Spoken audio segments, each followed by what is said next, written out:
Nabi Musa membawa Bani Israel pergi ke Baitul Maqdis.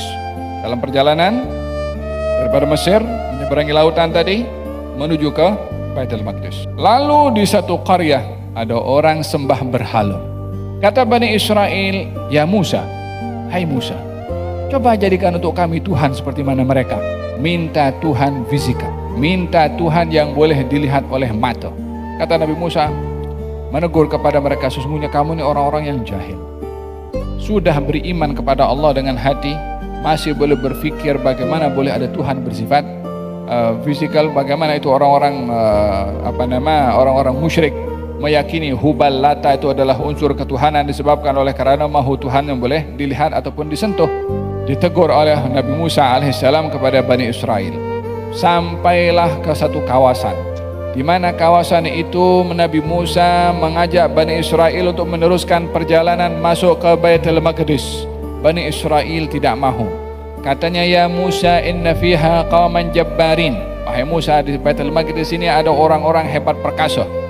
Dikatakan hebat perkasa, tubuh badannya macam raksasa, sehingga mereka tak berani untuk melawan kepada golongan Jabbarin. Maka Nabi Musa mengatakan kepada mereka, "Kita masuk." Anak murid Nabi Musa, dua orang daripada murid Nabi Musa mengatakan, "Kita masuk sebab ini perintah Tuhan. Kalau kita masuk, Allah pasti akan tolong. Yang suruh kita masuk adalah Allah, bukan kita. Nah, ini Allah Subhanahu wa taala yang suruh. Pastilah Dia akan tolong kepada kita." Kata mereka Bani Israel, "Inna lanadkhulaha hatta yakhruju minha fa in yakhruju minha fa inna dakhilun." Wahai Musa, tetap kami tak nak masuk. Kami tak mampu nak melawan kepada mereka. Kalau mereka dah keluar, barulah kami nak masuk. Kalaupun mesti masuk juga, fadhhab anta wa rabbuka faqatila inna hahuna qa'idun. Kalau mesti pergi juga, baik engkau pergi dengan Tuhanmu. Berperanglah kamu berdua. Kami duduk tunggu sini. Kira-kira ini kurang hajar level berapa nih? Dia mengatakan kepada nabinya seperti, bukan hanya kepada nabinya, kepada Tuhan. Fadhhab anta wa rabbuka. Pergilah engkau dengan Tuhanmu, berperanglah engkau berdua. Loh, yang Tuhan ini siapa? Dia pula suruh kepada Nabi Musa dan juga suruh kepada Allah Subhanahu wa taala, punya perangai yang teruk betul. Maka dihukum oleh Allah Subhanahu wa taala dengan hukuman at-tih. At-tih, perjalanan yang tak tentu arah. Bismillahirrahmanirrahim. Alhamdulillahi rabbil alamin. Wassalatu wassalam ala asyrafil anbiya'i wal mursalin Sayyidina Muhammadin wa ala alihi wa sahbihi ajma'in. Nawaina at-ta'alluma wa at-ta'lim, tadhakkura wa at-tadhkir, wa an-naf'a wal intifa' wal ifada wal istifada, wal hatha ala tamassuki bi kitabillah wa sunnati nabiyhi wa dalalati ila al-khair wa ad-du'a ila al-huda ibtigha'a mardatillahi wa qurbihi wa thawabihi. Amin. Allahumma amin.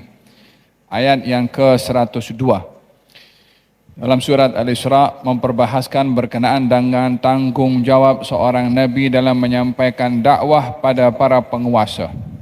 Sesungguhnya dakwah tidak terhad kepada orang bawahan sahaja, tetapi para penguasa, para raja, para menteri dan orang-orang yang memiliki jawatan tinggi adalah bahagian daripada manusia juga yang mukallaf, yang mesti beriman dan sampai kepada mereka juga dakwah. Hanya di dalam menyampaikan dakwah, mengikut peringkat dan juga mengikut keadaan orang yang sesuai dengan cara apa kita nak berdakwah. Menyampaikan dakwah kepada kanak-kanak beza dengan remaja. Menyampaikan dakwah kepada remaja beza kepada dewasa. Menyampaikan kepada orang awam berbeza menyampaikan kepada orang yang profesional dan begitu seterusnya. Termasuk perbezaan dalam menyampaikan dakwah kepada para penguasa, ia berbeza dengan menyampaikan dakwah kepada rakyat jelata. Ia diperlukan satu uslub cara yang lebih halus, lebih sopan, disebabkan oleh kerana orang yang ada kuasa itu ia terdedah dengan ego, dengan kedudukannya, sehingga bila meninggikan diri di hadapan orang yang berkuasa akan menolak mentah-mentah sebelum bersedia untuk mendengar. Oleh sebab itu Allah perintahkan kepada Nabi Musa untuk pergi kepada Firaun dan juga Nabi Harun, idhaba, pergilah kamu berdua kepada Firaun, faqula lahu qawlan layyinan, katakanlah kepada Firaun qawlan layyinan, yaitu kata-kata yang lemah lembut, la'allahu yatadzakkaru au yakhsha. Moga-moga Firaun itu dapat mengambil peringatan dan punya rasa takut kepada Allah Subhanahu wa taala. Disentuh dalam ayat ini cara menyampaikan qaulan layyinan, kata-kata yang lemah lembut untuk menyampaikan kepada Firaun, karena umpamanya adalah orang tua yang dia nak pujuk anaknya untuk minum ubat, diusap dulu, dipuji dulu, yakni dirayu dulu. Tujuannya apa? Untuk bagi ubat kepada anak tersebut supaya dia sembuh daripada sakitnya. Ini penyakit hati, ini penyakit ego, ini penyakit sombong, ini penyakit kufur yang lebih besar dan lebih dahsyat daripada penyakit-penyakit jasad. Perlulah kita untuk menyikapi dengan lemah lembut, dengan sederhana, dengan sopan, dengan merendah, bukan untuk nampak kita hina di mata mereka, tetapi lebih untuk menjadi pembuka pintu hati kepada mereka supaya mereka bersedia untuk mendengar. Jadi bila menyampaikan kepada para penguasa, berdiri di pintu penguasa, yang berdiri di pintu penguasa maka dilaknat oleh Allah Ta'ala. Dia berdiri di pintu penguasa bukan minta duit daripada penguasa, dia nak sampaikan dakwah pada para penguasa. Jadi tidak mudah untuk menuduh orang dalam menyampaikan dakwah kepada para penguasa dengan tuduhan ini mengambil manfaat, ini nak cari muka, ini nak cari duit dan sebagainya. Walihada dalam Al-Quranul Karim diajarkan cara dalam berdakwah kepada para penguasa. Dalam ayat ini Allah Subhanahu wa taala berfirman, setelah beberapa kali Nabi Musa ini berjumpa dengan Firaun, ditunjukkan mukjizat, ditunjukkan beberapa kali kehebatan dan keluar biasaan yang diberikan oleh Allah kepada Nabi Musa, masih juga enggan Firaun untuk beriman. Maka kata Nabi Musa, laqad alimta ma anzala haula'i illa rabbus samawati wal ard. Hai Firaun, kamu ini sudah tahu apa yang kamu tengok daripada mukjizat itu, daripada 9 mukjizat yang Nabi Musa tunjukkan pada Firaun, termasuk tongkat yang berubah menjadi ular dan sebagainya. Kata Nabi Musa, Firaun, kamu tahu semua itu adalah bukan dari aku, itu adalah daripada Allah Subhanahu wa taala. Sebab apa Nabi Musa mengatakan kepada Firaun, engkau wahai Firaun sudah tahu kalau ini adalah daripada Allah Subhanahu wa taala? Sebab Nabi Musa itu berdiri atau tumbuh dewasa di rumahnya Firaun. Jadi Firaun tahu dan kenal persis siapa Nabi Musa. Tidak mungkin seperti dituduh Nabi Musa ini penyihir dan lain sebagainya. Macam mana dituduh penyihir sementara ia hidup di rumahnya Firaun daripada kecil sampai dewasa. Nabi Musa mengingatkan, kamu tahu kalau apa yang ditunjuk oleh saya ini bukan saya, ini adalah perbuatan daripada Allah Subhanahu wa taala, mukjizat. Ma anzala haula, tidaklah yang menurunkan mukjizat-mukjizat tadi illa rabbus samawati wal ard, kecuali Tuhan yang menciptakan langit dan bumi, basaira. Semua mukjizat itu adalah untuk membuka, mendedahkan, menyingkap semua perkara yang tidak jelas menjadi jelas, dapat dibezakan dengan mukjizat mana hak mana batil. Engkau sudah panggil itu para penyihir dan kami sudah tunjukkan mukjizat dari Allah, dan para penyihir mengakui kalau sihir mereka batil, kalau mukjizat itu benar daripada Allah, dan mereka beriman kepada Allah Subhanahu wa taala. Diberitahu semua mukjizat itu adalah sebagai bukti, bukan nak menunjuk-nunjuk saya hebat.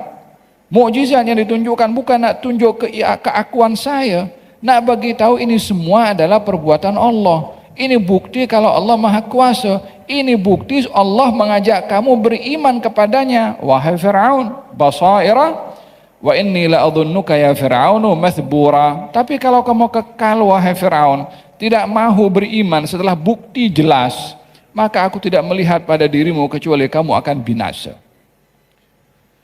Apalagi yang akan diharapkan oleh orang yang sudah nampak kebenaran dan enggan untuk beriman selain daripada kebinasaan? Bukanlah Allah yang membinasakan, tapi dia memilih binasa sendiri. Wa inni la'adhunnuka ya Fir'aunu mathbura. Ini dialog lah antara Nabi Musa dengan Firaun. Fa'arada, masih diberi ruang untuk mendengar. Fa'arada an yastafizzahum minal ard, maka Firaun berkehendak untuk menghina, untuk menekan, untuk menghukum kepada Nabi Musa dan juga Bani Israel. Fa'arada an yastafizzahum. Firaun berkehendak untuk menindas dan menghukum kepada Bani Israel walaupun sudah ditunjukkan pelbagai macam mukjizat. Fa'aghraqnahu wa man ma'ahu jami'a. Oleh kerana ia degil, oleh kerana dia masih menentang, fa'aghraqnahu, kami tenggelamkan Firaun, wa man ma'ahu, dan mereka yang bersama dengan Firaun, jami'a, tanpa terkecuali, dibinasakan semuanya oleh Allah Subhanahu wa taala, sehingga istana Firaun kosong daripada lelaki. Wa qulna min ba'dihi li bani Israil uskunul arda. Firaun mengejar kepada Nabi Musa, tujuannya untuk membunuh dan membinasakan Nabi Musa dan juga dengan tenteranya Bani Israel. Firaun bawa semua tentera, sampailah ke tepi lautan. Nabi Musa melihat tak ada jalan di hadapan ini lautan, di belakang Firaun dan tenteranya sedang mengejar. Bani Israel mengatakan kepada Nabi Musa, wahai Musa, kami ini diseksa sebelum engkau datang, kami pun terseksa juga setelah engkau datang. Tak ada beza engkau datang dan tak datang. Kata Bani Israel, la ilaha illallah Muhammad Rasulullah. Tidak mahu bersyukur, tidak mahu percaya, tidak mahu meyakini yang datang kepada mereka Bani Israel kan utusannya Allah Ta'ala. Macam mana boleh menuduh kepada Nabi engkau membawa perkara yang musibah? Sebelum engkau datang kami terseksa, setelah engkau datang pun terseksa. Yang ini sebabnya kami terseksa, engkau juga. Boleh dia kata begitu kepada Nabi dan Rasul? Kata Nabi Musa mengatakan, kalla inna ma'iyya rabbi sayahdin. Allah bagi petunjuk, akan bagi petunjuk kepada aku. Jangan risau. Diperintahkan oleh Allah untuk pukul lautan itu dengan tongkat, terbelahlah itu lautan, kullu firqin kattaudil azim. Masing-masing daripada air itu terbelah menjadi dua, menjulang tinggi ke atas. Macam ada pendinding yang menghalang antara air yang sebelah kanan dan air sebelah kiri untuk menyatu, macam ada penghadang sehingga tak bercampur. Dihantarkan angin oleh Allah, dasar air, dasar tanah, pasir yang tadinya basah dikeringkan. Supaya Bani Israel ketika lalu itu tak susah, tak becek, kering, jadi mudah untuk nak bergerak air. Ayat yang luar biasa Allah tunjukkan kepada Nabi Musa alaihissalam, dan ini disaksikan oleh Firaun. Last mukjizat ditunjukkan. Firaun nampak, macam mana itu air boleh tak bercantum satu dengan yang lain. Maka risaulah dia. Risau pengikutnya berubah. Risau tenteranya pun akan berubah. Melihat kehebatan Nabi Musa, katanya, hada bi qudrati, ini lautan terbelah jadi dua sebab aku punya kuasa. Aku punya kuasa. Tipu muslihat supaya pengikutnya tak terpedaya. Maka dia buat pemalsuan. Ini terbelah menjadi dua sebab aku punya kuasa. Maju. Oh maju pun, maju. Dia masuk dulu. Nabi Musa sudah sampai ke tepian. Nabi Musa akan pukul itu tongkat lautan supaya bercantum, karena khawatir Firaun sampai ke tepian juga. Allah berfirman, fatrukil bahra rahwa. Hai Musa, biarkan itu lautan, jangan kau pukul. Masa itu lautan terbelah jadi dua engkau pukul, aku yang suruh. Ketika untuk mencantumkan balik, tunggu perintah aku juga. Dan di sini diperintahkan oleh Allah untuk kita sentiasa bergantung kepada Dia, merujuk kepada Dia Subhanahu wa ta'ala. Fatrukil bahra rahwa, biarkan lautan terbuka macam tu, biar masuk. Sampai itu tentera Firaun daripada awal sampai akhir semuanya masuk dalam. Masuk dalam baru diperintahkan pukul lautan tersebut. Maka fa akhadnahu wa junudahu fanabadnahum fil yammi wa huwa mulim. Alas, ditenggelamkan oleh Allah Subhanahu wa ta'ala, tak tersisa, semuanya dibinasakan oleh Allah Subhanahu wa ta'ala. Apa kata Allah Ta'ala? Kam taraku min jannatin wa uyun. Kamu tahu tidak Firaun yang degil itu, yang tidak mau beriman, berapa banyak kebun tanaman yang ditinggalkan oleh dia. Wa zuru'in wa maqamin karim. Berapa banyak kenikmatan yang dimiliki olehnya ditinggalkan.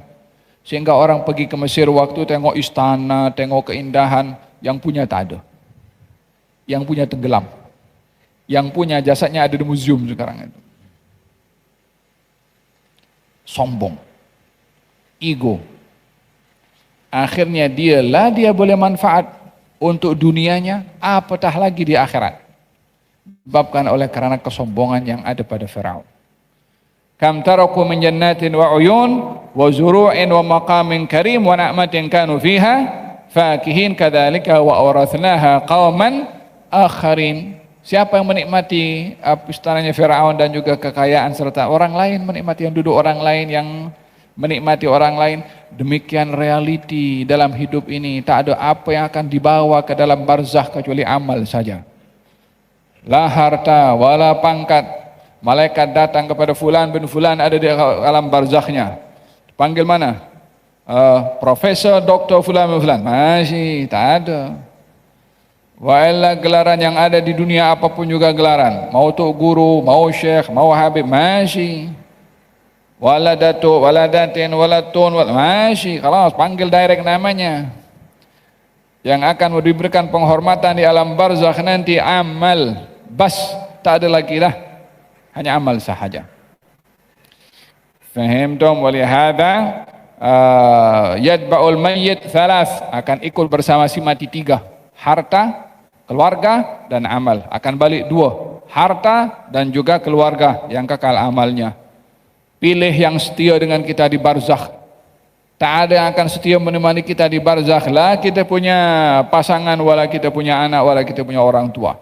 Illa amal saja yang akan setia menemani kita. Zikir kita akan temani kita. Majlis yang kita hadiri malam hari ini, pahalanya dia yang akan temani kita. Quran yang kita baca, dia yang akan temani kita. Sedekah yang kita sedekahkan, dia yang akan temani kita. Adapun member kita, grup kita, kelab kita, kelompok kita, yang ada dalam parti kita, masih khalas. Sampai ke mulut kubur saja, lepas itu khalas, mereka tinggalkan. Yang akan setia berada dalam kita punya amal. Jangan kedekut dengan yang boleh setia dengan kita, berbandingkan kita nak pemurah dengan sesiapa yang tak setia dengan kita kalau kita berada dalam barzakh nanti. Walihada perlu kita untuk memperbanyak amal, karena ia adalah yang paling setia dengan seseorang di alam barzakhnya. Fa'arada an yastafizzahum milal ardi fa'aghraqnahu wa man ma'ahu jami'a wa qulna, dan kami katakan kepada Bani Israel setelah ditenggelamkan Firaun, apa katanya? Wa qulna min ba'dihi li Bani Israel askunul arda, hai Bani Israel, tinggallah kamu di atas muka bumi. Bani Israel adalah golongan orang-orang Yahudi yang bersama dengan Nabi Musa waktu itu. Nasrani muncul kemudian, setelah Nabi Isa diutus barulah muncul Nasrani. Apa perbezaan Yahudi dan Nasrani? Dari segi kaum dan bangsa mereka sama keturunan daripada Nabi Yakub alaihissalam, daripada 12 keturunan anak Nabi Yakub. Adapun Nasrani menjadi kalimat Nasrani dan Yahudi adalah nisbah kepada orang-orang yang beriman kepada Nabi Isa. Ia digolongkan dengan golongan Nasrani. Yang tidak beriman kepada Nabi Isa daripada kaum yang sama dan hanya beriman kepada Nabi Musa, maka mereka digolongkan dengan golongan orang-orang Yahudi. Naam.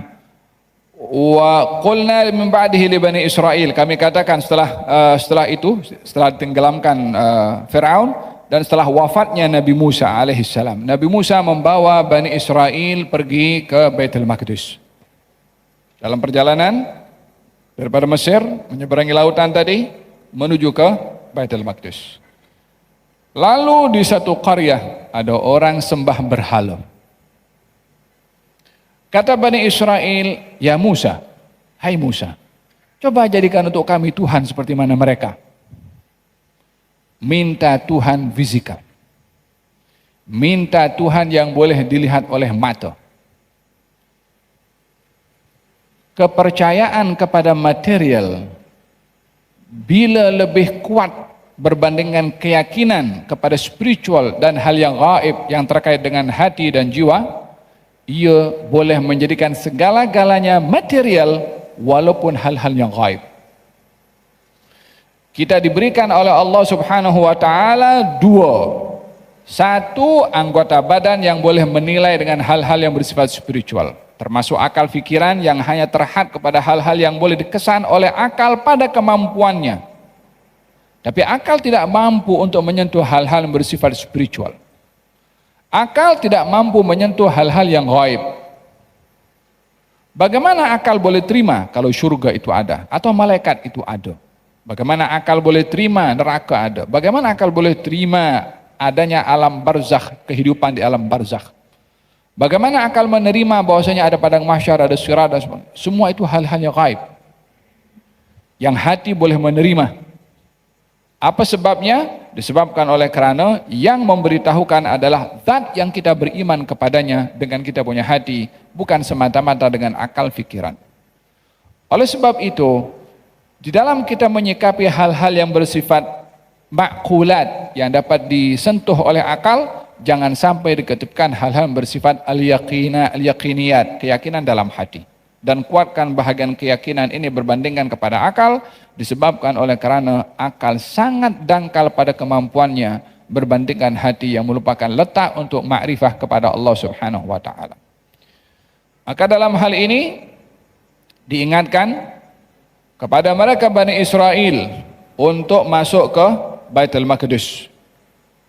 Ketika lalu di hadapan kaum menyembah berhala, wahai Musa, jadikan untuk kami Tuhan seperti mana mereka. Mau Tuhan bersifat fisikal? Kata Nabi Musa, menegur kepada mereka, sesungguhnya kamu ini orang-orang yang jahil. Sudah beriman kepada Allah dengan hati, masih boleh berfikir bagaimana boleh ada Tuhan bersifat fisikal, bagaimana itu orang-orang orang-orang musyrik meyakini Hubal Lata itu adalah unsur ketuhanan disebabkan oleh karena mahu Tuhan yang boleh dilihat ataupun disentuh. Ditegur oleh Nabi Musa alaihissalam kepada Bani Israel. Sampailah ke satu kawasan, di mana kawasan itu Nabi Musa mengajak Bani Israel untuk meneruskan perjalanan masuk ke Baitul Maqdis. Bani Israel tidak mahu. Katanya, ya Musa, inna fiha qauman jabbarin. Wahai Musa, di Baitul Maqdis ini ada orang-orang hebat perkasa.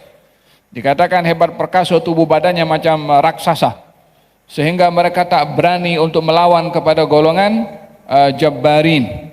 Maka Nabi Musa mengatakan kepada mereka, kita masuk. Anak murid Nabi Musa, dua orang daripada murid Nabi Musa mengatakan, kita masuk sebab ini perintah Tuhan.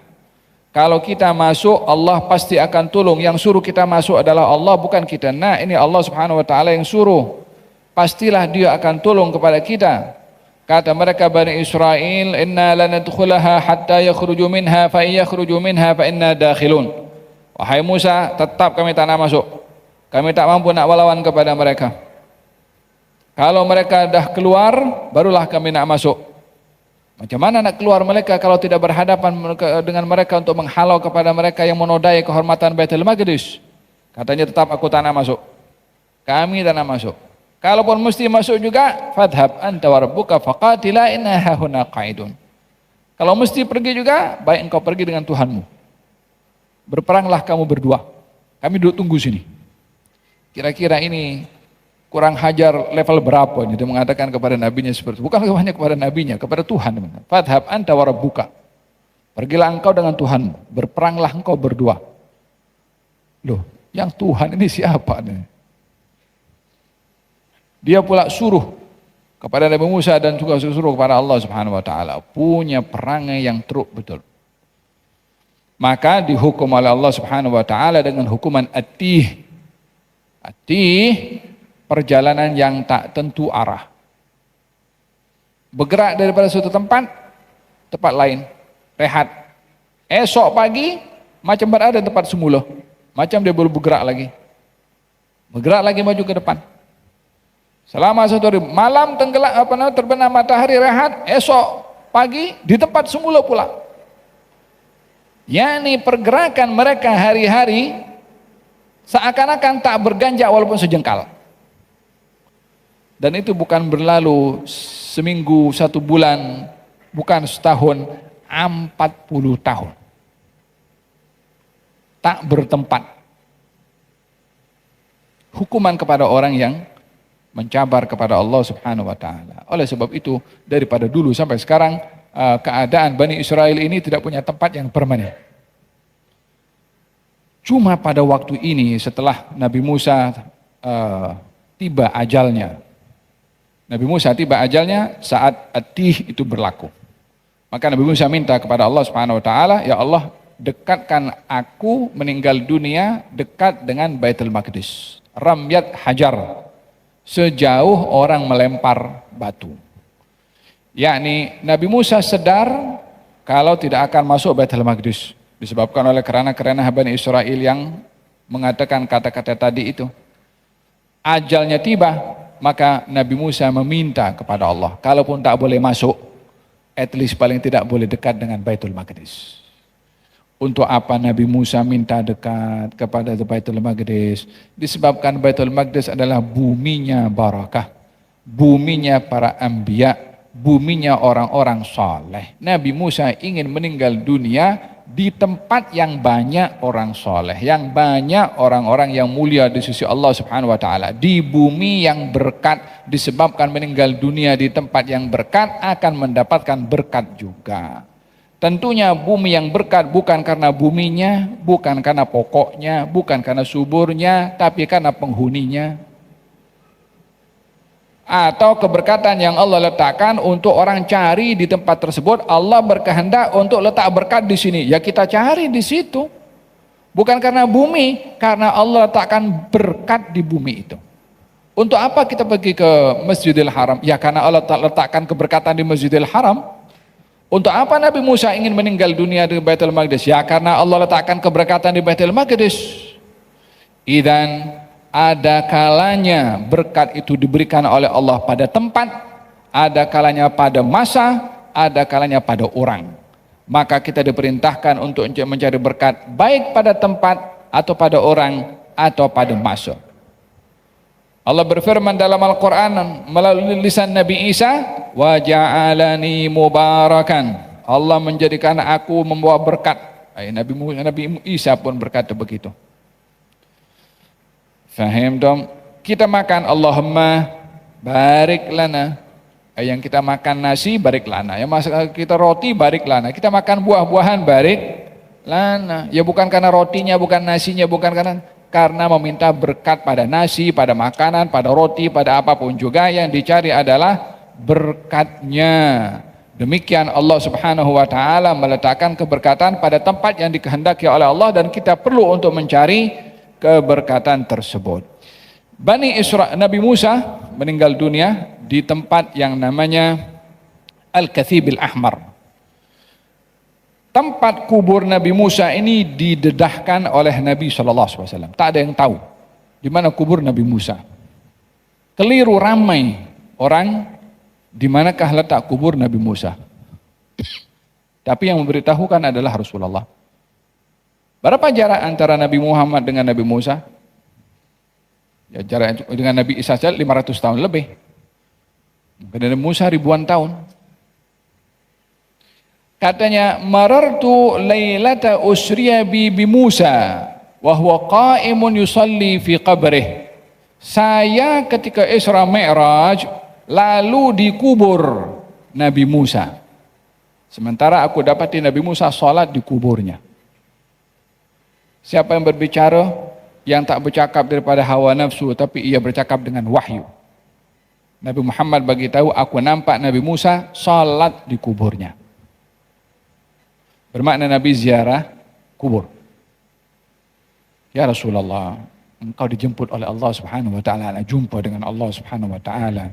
Kita kalau dijemput oleh orang besar, mana boleh singgah ke kedai beli gula-gula, wailah singgah pergi beli minyak dulu. Kita nak jumpa dengan orang yang besar nih, dah prepare dulu segala-galanya, tak mau. Kalau perlu tol itu yang dari jak sekilo, dah terbuka dulu itu gate-nya itu. Tak mau ada penghalang, sebab terburu-buru akan berjumpa dengan yang sangat disanjung dan dikasihi. Tak mau ada jam, tak mau apa. Kalau perlu ambil escort untuk nak pergi laju, nak pergi jumpa dengan al-mahbub yang dikasihi. Protokol yang diatur oleh Allah untuk memperjalankan nabinya untuk berjumpa dengan Allah Subhanahu wa taala yang maha dituju dan dinanti-nanti oleh semua makhluk untuk jumpa dengan sang maha kekasih yang maha mengasihi Subhanahu wa taala. Namun protokol yang diperintahkan oleh Allah kepada Jibril untuk bawa nabi, jangan pergi langsung. singgah dulu pergi kubur kau punya kekasih tuh. Sungguh subhanallah, pergi kubur Nabi Musa alaihissalam. Siapa yang lebih afdal, Nabi Muhammad atau Nabi Musa? Ya Nabi Muhammad yang lebih afdal. Untuk apa diperjalankan pergi ke kubur Nabi Musa? Supaya kita tahu kedudukan orang yang mulia di sisi Allah Subhanahu wa taala hatta di kuburnya. Wa illa zaman kita sekarang katakan kuburiyun. Lebih menarik daripada itu kata baginda Rasulullah SAW, kalau kamu ada bersama dengan aku masa itu, masa perjalanan Isra Mi'raj itu, ketika aku singgah kubur Nabi Musa, kalau kamu bersama dengan aku tunjuk kepada kamu di mana letak kubur. Dalalil kubur, penunjuk jalan pergi ke kubur. Wallah, kalau itu adalah penunjuk jalan pergi ke kubur yang ditunjukkan oleh Rasulullah, kita lebih baik ikut Rasulullah. Yang nak kata kuburiyun, ambillah, tak apalah. Baik kita ikut kuburiyunnya Rasulullah SAW daripada ikut tauhidnya orang yang merepek. Nah, kalau bukan ikut Rasulullah, nak ikut siapa? Yang kuburiyun itu siapa? Kalau kuburiyun sembah kubur, Nabi jadi penunjuk jalan pergi ke kubur. Mau jumpa dengan Allah Subhanahu wa taala suruh singgah pergi ke kubur. Kalau bukan untuk kita menghargai orang-orang yang mulia di sisi Allah, pergi kubur bukan sembah kubur, bro. Nak menjalankan syariat yang disuruh. Kalau Anda melihat orang buat khurafat di kubur, jangan Anda hukum semua orang buat seperti dia. Anda tak baca hukum, tak baca hadis ke, tak tahu apa yang dijelaskan dalam adab-adab berziarah kubur dalam syariat. Yang sembah kubur salah, yang khurafat di kubur salah, tapi bukan asal ziarah kubur itu salah. Kalau asal ziarah kubur salah, ya siapa yang betul? Orang nabinya pergi ziarah kubur, nak tunjuk pula pergi ke kubur. Faham dong? Jadi jangan jangan termakan dengan istilah kuburiyun.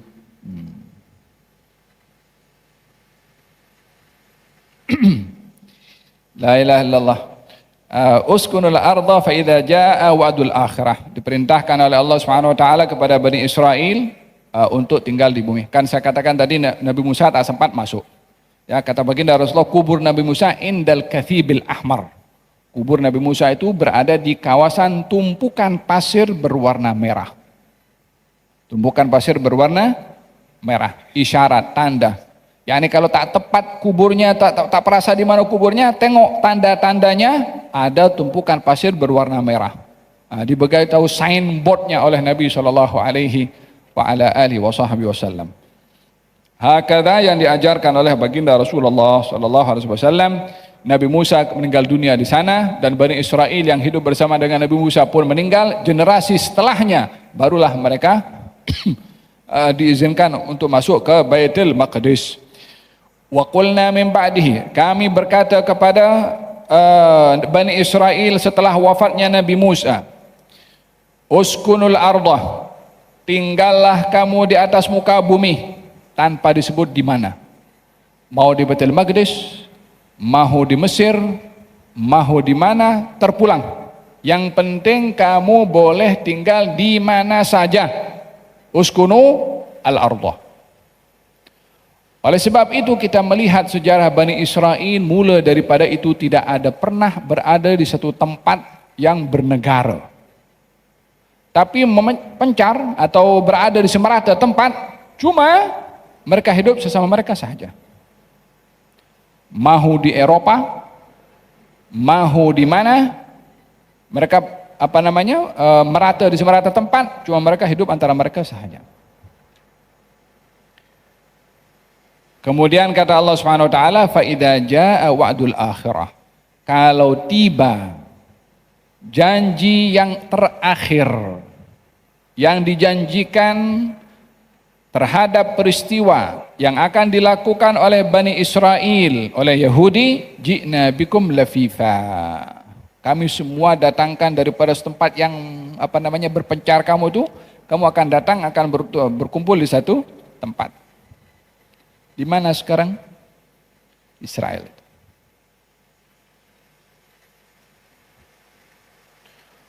Oleh sebab itu sebahagian daripada orang-orang orang-orang Yahudi, ulama-ulamanya menolak tertubuhnya itu negara Israel. Sebab mereka meyakini juga kehancuran mereka adalah bermula dengan penubuhan negara mereka.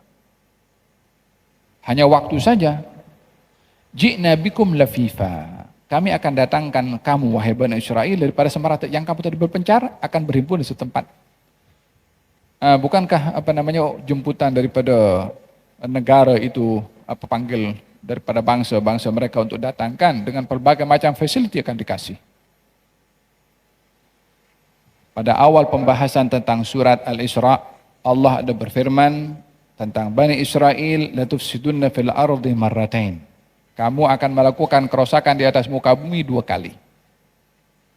Kata Syekh Muhammad Mutawalli Sya'rawi, kali pertama di zaman Nabi dan diberentras oleh Nabi. Kali kedua kita punya zaman. Inilah kata Syekh Muhammad Mutawalli Sya'rawi mengatakan, kalau sudah datang janji yang kedua kerosakan dilakukan oleh Bani Israel setelah pertama di zaman Rasulullah, jika yang kedua berlaku, ji'na bikum lafifa. Kami datangkan semua Bani Israel berhimpun di satu tempat. Seperti yang berlaku zaman kita sekarang. Berhimpunnya mereka di satu tempat adalah hikmah yang besar, pembenaran dengan apa yang dikata oleh Allah, pembenaran kepada apa yang dikata oleh Nabi. Nabi bersabda, pada peperangan yang akan terjadi antara orang Islam dengan orang Yahudi yang akan berhadapan dan akan berkata pokok dan juga batu, ya Muslim, ya Abdullah, di belakang saya ada Yahudi, maka bunuhlah dia. Bagaimana boleh ada pertempuran dan peperangan 2 orang yang bermusuh kalau tidak ada kelompok, tidak ada satu tempat, tidak ada kumpulan yang besar? Kalau berpecah-pecah macam mana nak perang? Jadi keberadaan mereka di sana membenarkan apa yang dikatakan oleh Nabi, peperangan yang akan terjadi secara berhadapan, bersemuka adalah bila mereka berhimpun di satu tempat. Sebelum mereka berhimpun di satu tempat, maka ia tidak akan berlaku peperangan. Jadi, yang sudah berlaku, mereka berhimpun di satu tempat. Yang belum berlaku adalah orang Islam belum bersatu. Kalau sekarang siapa akan berperang dengan Yahudi? Buktinya yang berlaku hari ini, siapa yang maju ke depan? Macam mana Anda katakan, ya Muslim, ya Abdullah, wahai Muslim, di belakang saya ada Yahudi. Tak ada yang maju pun. Sebab masing-masing terbelah-belah menjadi duailat, tempat-tempat yang kecil yang tidak mempunyai kedaulatan untuk membela saudara-saudara orang Islam. Jadi untuk berlakunya peperangan kali yang kedua kepada antara orang Islam dengan orang Yahudi, bila orang Islam bersatu dan tiada lagi sempadan, tidak ada katakan ya ikut negara fulan, ya Malaysia, ya Indonesia, ya Brunei, wala sebut negara-negara Arab. Ya Muslim, ya Abdullah, ya Muslim, wahai Muslim. Dah tak ada lagi identity passport mana Muslim. Bila itu berlaku, tiba waktunya untuk berperang dengan orang-orang Yahudi. Sebelum bersatu, belum lagi. Yang berlaku kali ini hanya muqaddimah, hanya awalan saja, belum lagi. Belum apa-apa daripada yang sebenarnya dikatakan dalam nas akan berlakunya peperangan antara orang Islam dengan orang-orang Yahudi. Pembenaran akan ayat ini, ji'na bikum lafifa, yakni akan didatangkan semua orang-orang Yahudi yang berada di merata tempat, dihimpunkan di satu tempat, dan ini sudah berlaku saat ini. Wabil haqqi anzalnahu, dan yang apa diberitakan tentang peperangan akan berlaku. Orang Yahudinya sudah berhimpun, tinggal orang Islamnya belum. Bila akan terjadi, adakah akan generasi sekarang yang akan bersatu? Allahu a'lam. Tetapi pastinya bukan sembarang orang yang dipilih oleh Allah. Yang akan menjadi tentera dalam berperang mesti orang bertakwa. orang yang saleh, orang yang zuhud, orang yang tak minum arak, orang yang tak main perempuan, orang yang tak gila kuasa, orang yang tawadhu, ya itu akan jadi tentera nanti. Adapun kalau masih arak, perempuan, kuasa, mungkar, batil, tidak mungkin akan menjadi tenteranya Allah Subhanahu wa taala. Oleh sebab itu dikatakan dalam ayat surat Al-Isra pada awalnya, surat ayat pembahasan ayat-ayat di awal surat Al-Isra, kami hantarkan daripada hamba kami, kata Allah. Yani hamba yang dipilih oleh Allah, bukan sembarangan. Adapun orang-orang yang masih berada pada kedudukan yang masih nakkan dunia, harta, kuasa, belum layak untuk menjadi tenteranya Allah Subhanahu wa taala untuk berperang melawan kepada mereka. رب العالمين يا رحمن يا رحيم صل ربي وسلم على خير المرسلين